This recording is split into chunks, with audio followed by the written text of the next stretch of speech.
Hey guys, how's it going? Michael Troy here, and today we're going to be looking at Wonder Woman Earth 1, Volume 1 by Grant Morrison and Yannick Paquette. Okay, so this is another alternate universe sort of storyline from DC Comics. I would imagine, like, if they, um, once they collect this, it'll probably be in their Black Label collection, which has, high-end uh, products with, top tier creators.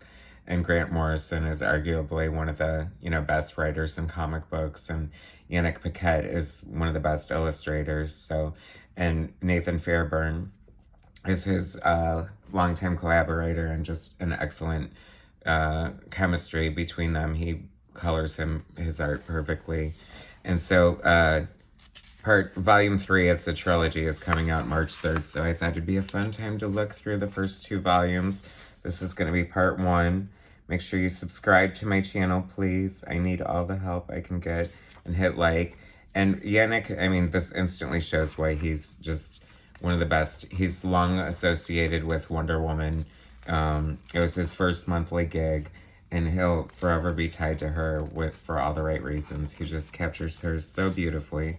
This was controversial when it first came out. It's just a retelling of the origin of the Amazons, and let's face it, Hercules and Queen Hippolyta, or I should say Heracles, as he's known here, and Queen Hippolyta have a complicated past, to say the least, and that's not to undermine exactly what happens, but I'd rather not get into it. But needless to say, that there's some bad blood there.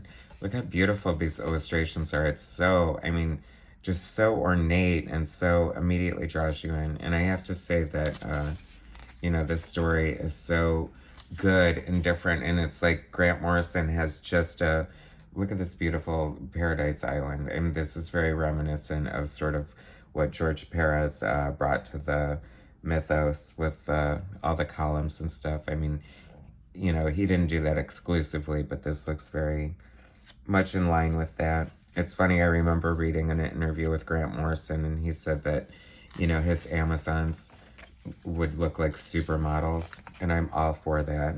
I mean, they have everything going for them. They're beautiful, they're strong, they're scientists, they're... So anyway, about Grant Morrison boiling, the characters down, I think he just does it so well. I don't know that it's necessarily deconstructing. I think it's more or less, I don't know, amping up or just really encapsulating what, like, he is including all the best parts of the Wonder Woman mythos. The Amazons are known as scientists, so he wanted to show that.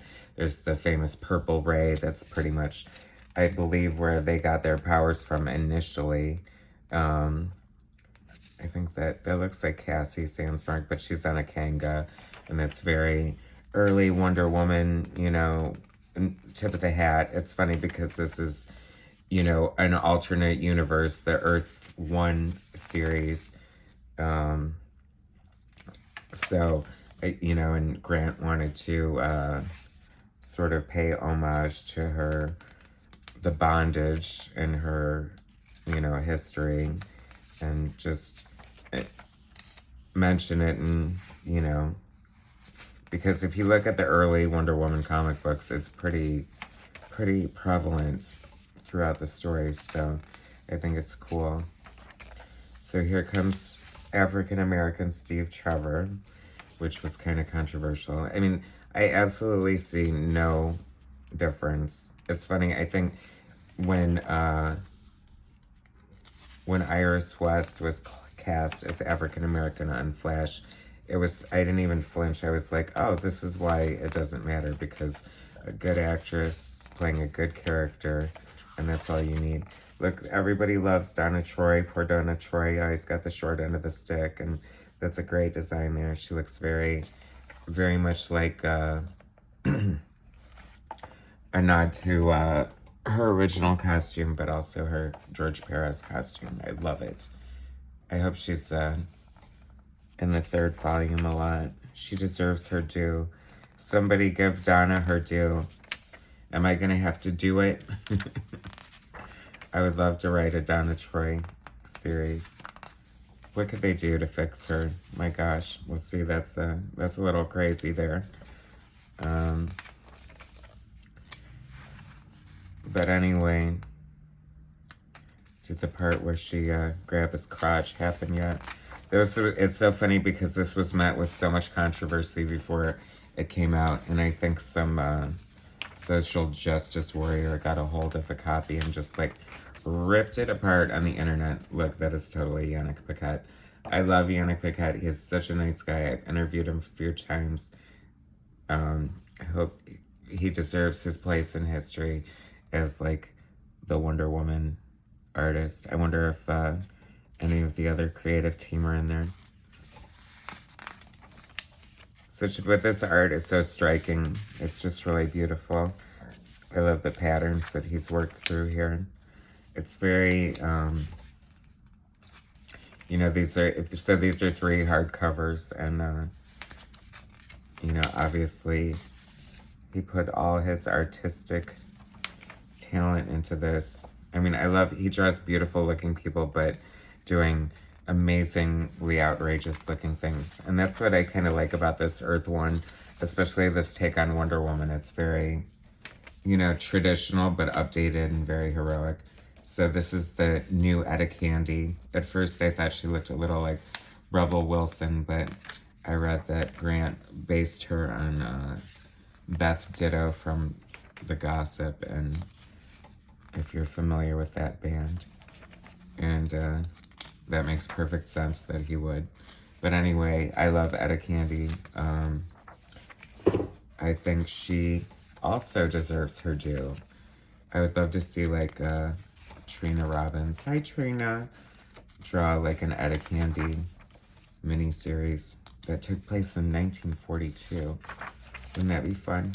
All H.G. Peter looking and stuff. Or she can just write it. Anyway, these are full great stories. They're so much fun. If you guys haven't read these, you should totally check them out because it's like such a great, fun take on the character. And I just love Diana's personality. She's very, I don't know. I just like the way he portrays her. You know, she's confident. And I think a lot of times she's not portrayed as confident as she should be. I mean, it's because of her confidence and tenacity that she even became Wonder Woman in the first place. You know what I mean? Defying her mother and competing for the title. She looks so pretty there. It looks influenced by like Dita Von Teese or sort of burlesque. But anyway, so that's the first volume of Wonder Woman Earth 1. Nice sketchbook back here. We're going to look at volume 2 in the next episode. So don't be upset. And then volume 3 comes out March 3rd. And there's a huge surprise in March 3rd that I'm really excited about. So I can't wait to share that with you guys. Anyway, there's some cover concepts. Just so beautiful. I mean, could you imagine? That's just like a rough sketch. Such a gorgeous artist. I love his work. This is one of my favorite Wonder Woman books. It really is. You guys definitely need to check it out. I mean, it's completely beautiful. It's such a great collection. Anyway, make sure you subscribe to my channel. Hit like. I super appreciate it. And we're going to bring you part 2. And I will talk to you guys soon. All right, bye.